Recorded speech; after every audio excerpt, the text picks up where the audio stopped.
소포입니다. 사주를 보다 깊고 정확하게 알고 싶어 하는 이용자들 사이에서 K사주 도경명리 AI가 주목을 받고 있습니다. 생년월일 입력만으로 사주팔자와 대운, 세운의 흐름까지 한눈에 확인할 수 있는데요.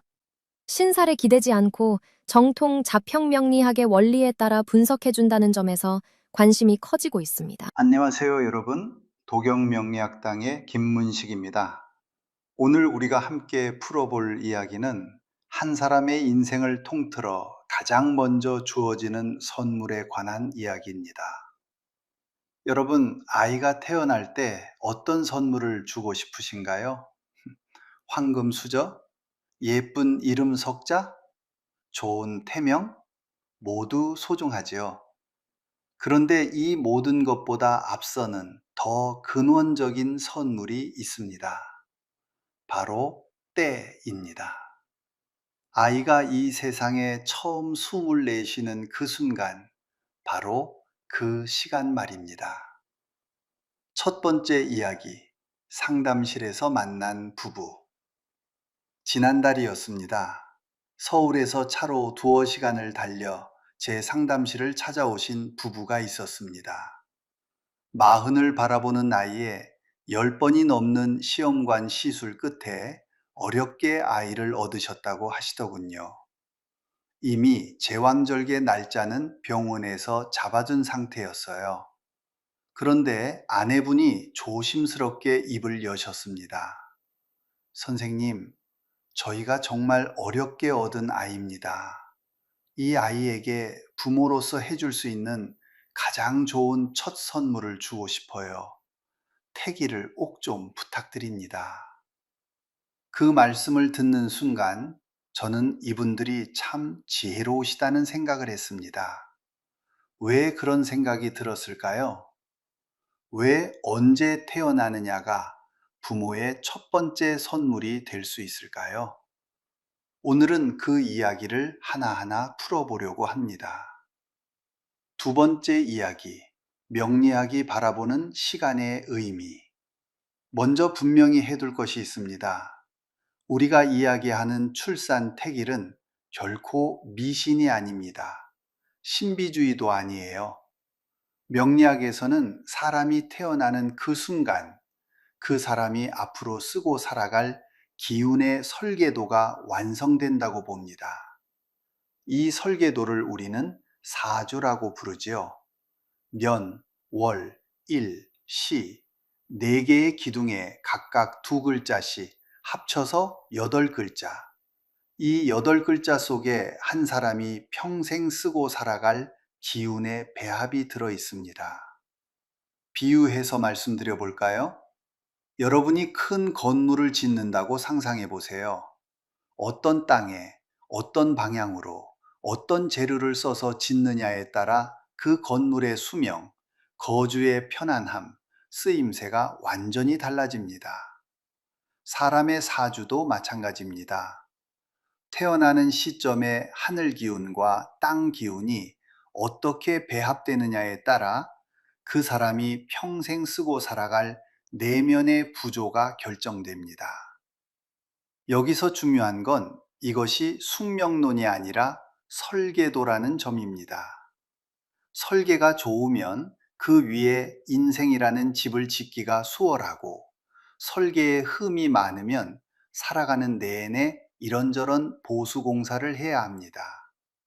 출산 태길은 바로 이 첫 설계를 가장 조화롭게 뽑아주는 작업인 거예요. 그래서 저는 늘 말씀드립니다. 출산 예정일 3개월, 4개월 전에는 반드시 태기를 미리 준비하시라고요. 아이가 나오는 날과 시간은 하늘이 기다려주지 않습니다. 자연의 기운은 단 한 번의 그 순간에 아이의 몸에 새겨지는 겁니다.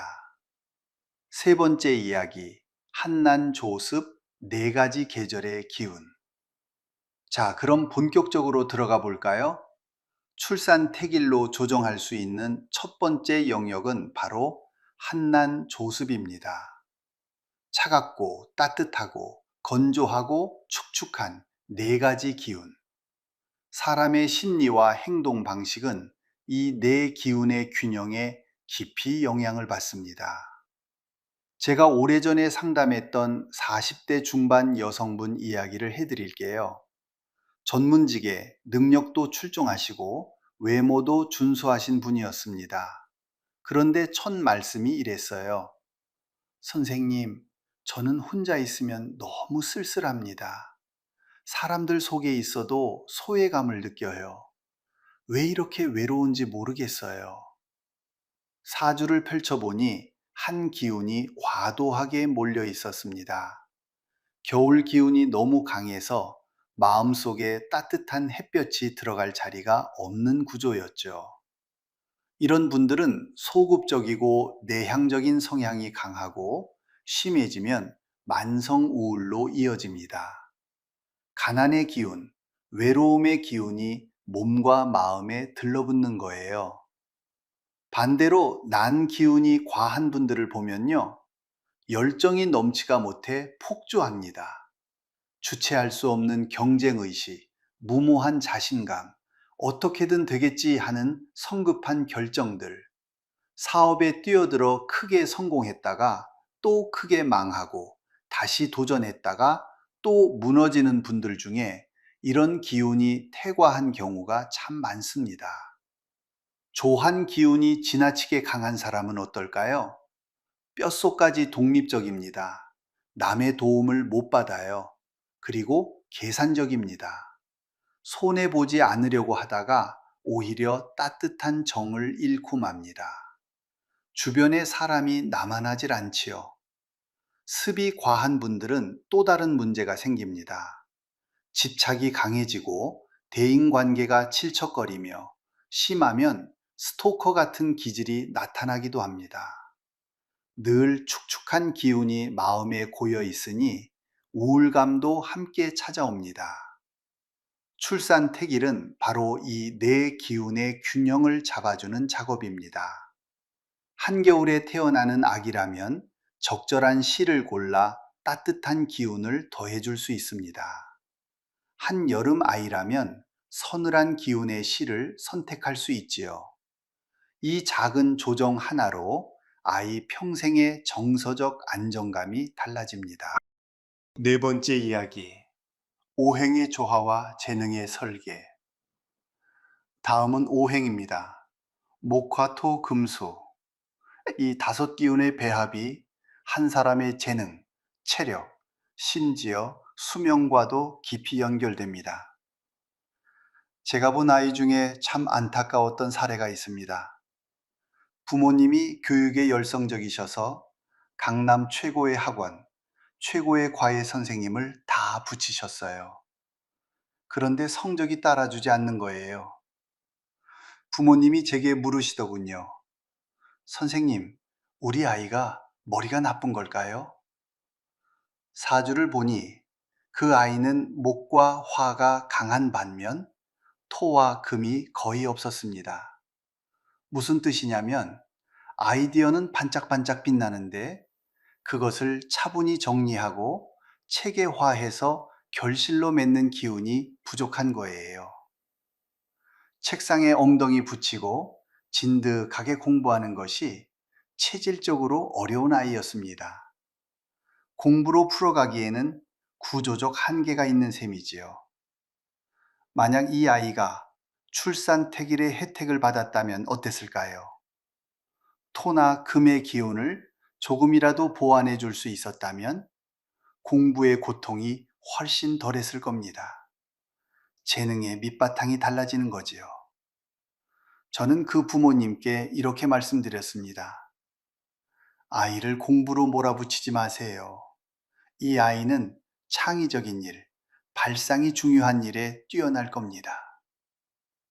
나중에 그 아이는 광고 기획 쪽으로 진로를 잡았고 지금은 제 밥벌이를 훌륭히 해내고 있다고 들었습니다.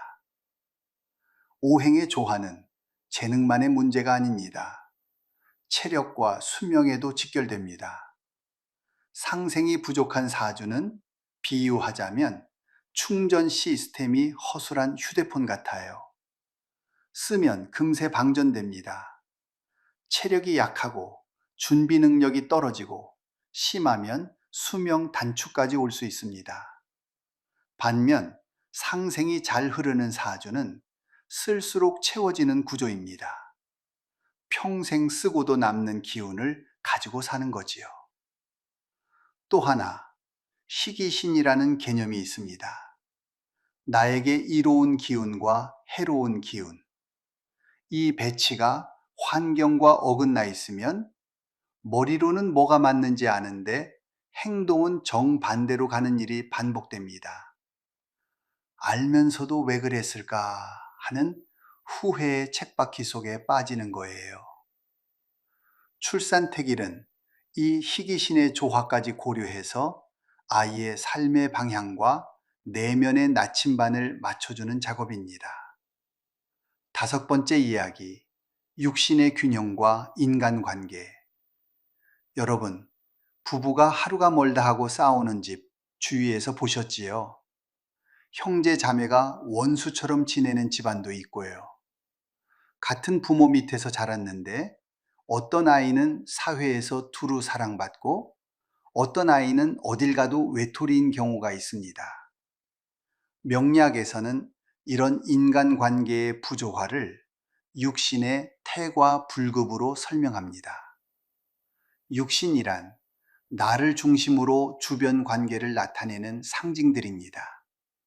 부모, 형제, 배우자, 자식, 친구, 동료, 상사, 재물, 이 모든 관계가 육신의 배합 속에 드러납니다.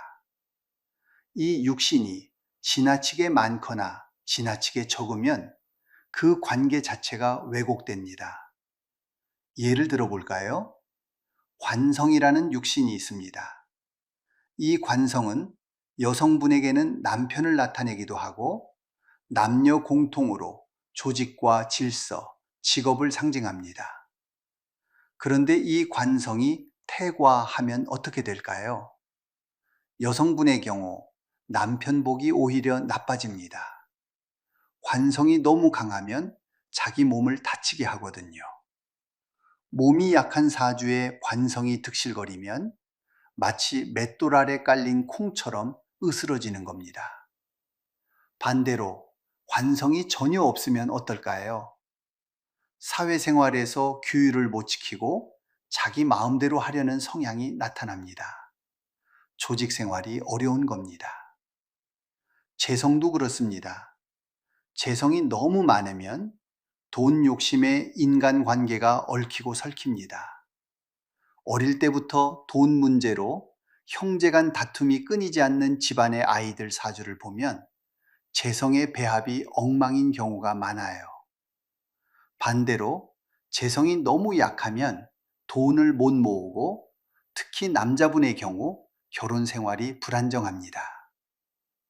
비견이나 겁재가 태과한 분들은 형제나 친구와의 갈등이 끊이지 않고 인수가 지나치게 강하면 어머니에게 의존적이 되어 독립이 어려워집니다. 신약한 사주에 육신이 강하게 설기되는 구조면 또 어떻게 될까요? 쉽게 말해 자기 기운이 주변으로 빠져나가는 구조입니다. 이런 분들은 직업 생활에서 경쟁력이 약하고 심하면 수명 단축까지 갑니다. 몸이 견뎌내질 못하는 거예요. 출산택일은 이 육신의 균형을 미리 잡아주는 작업입니다. 아이가 평생 맺어갈 가족관계, 친구관계, 사회관계, 부부관계의 밑그림을 가장 조화롭게 그려주는 거지요. 어떤 부모가 자식에게 너는 평생 사람 복이 있다는 말을 해주고 싶지 않겠습니까? 여섯 번째 이야기, 격국과 사회적 그릇. 마지막으로 격국이라는 이야기를 드리고 싶습니다. 격국은 사주의 전체적인 격조, 쉽게 말씀드려 그 사람의 사회적 그릇을 의미합니다.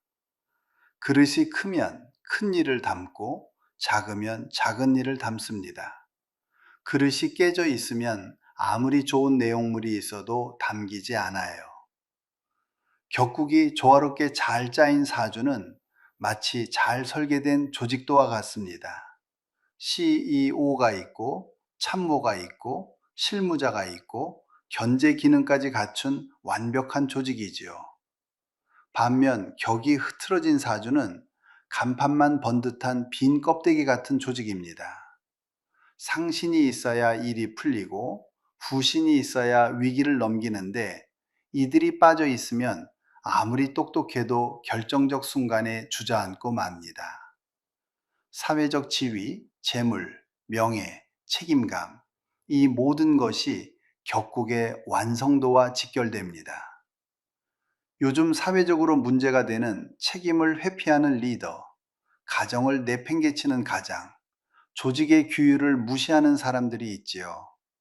이런 분들의 사주를 보면 격의 구조가 흐트러지거나 책임을 짊어질 육신의 배치가 부실한 경우가 정말 많습니다. 부귀 빈천이라는 말이 있습니다. 부자와 귀인, 가난한 자와 천한 자.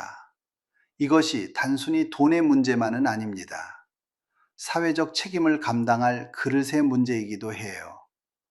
출산 태길은 바로 이 격국의 밑돌을 가장 튼튼하게 놓아주는 작업입니다.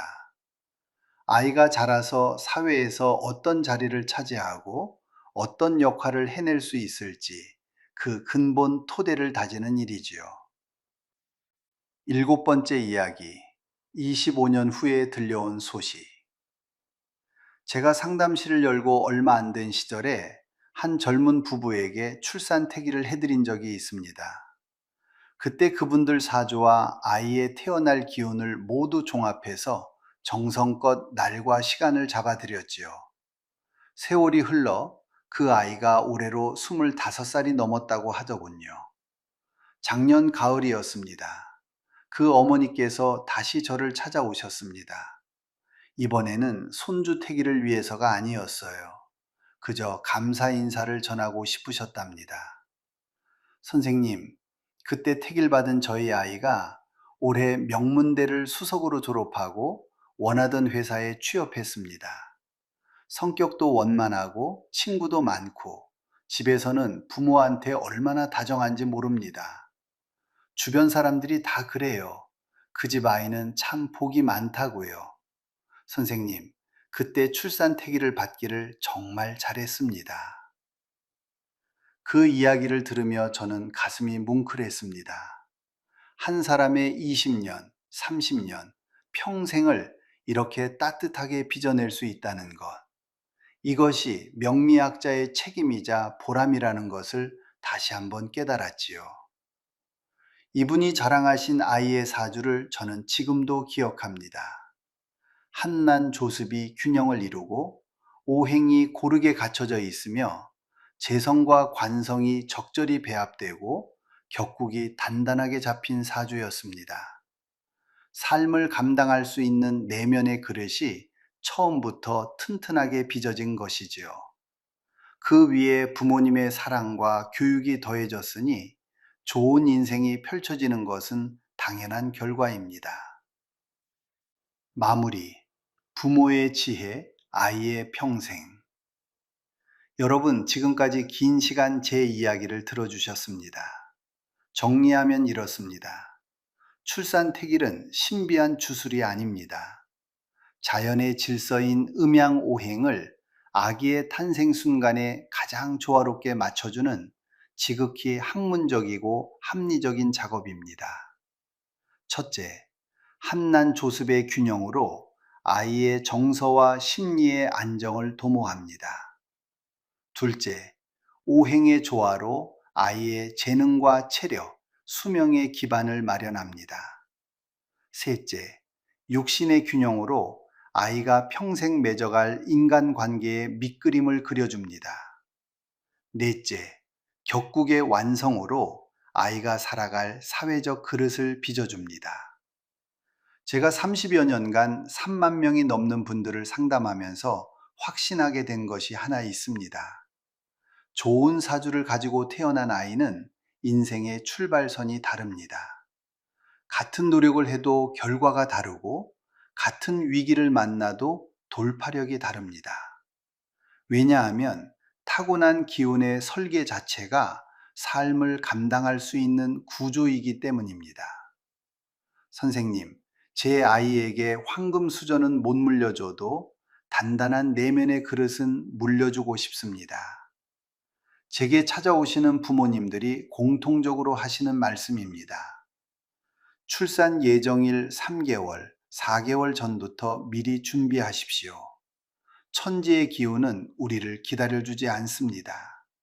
가장 좋은 순간을 잡는 것, 그것이 부모가 자식에게 주는 진짜 첫 번째 선물입니다. 그리고 조부모님들께도 한 말씀 드리고 싶습니다. 손주에게 주시는 가장 큰 유산은 집도 아니고 돈도 아닙니다. 조화로운 사주, 조화로운 내면, 이것이 몇 대를 이어가는 진짜 유산입니다.